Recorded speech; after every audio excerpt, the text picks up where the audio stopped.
ननदो फगुआ के फायदा उठा के आइलू हो। ननदो फगुआ के फायदा उठा के आइलू हो।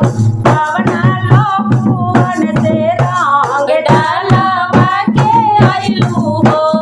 कवना लफुअन से रंग डालवा के आइलू हो। ननदो फगुआ के फायदा उठा के आइलू हो। ननदो फगुआ के फायदा उठा के आइलू हो। कवना लफुअन से रंग डालवा के आइलू हो।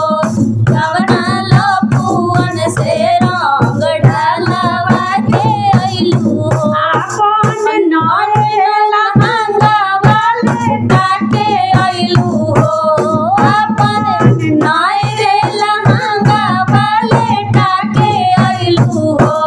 कवना लफुआ से रंग डालवा के आइलू हो।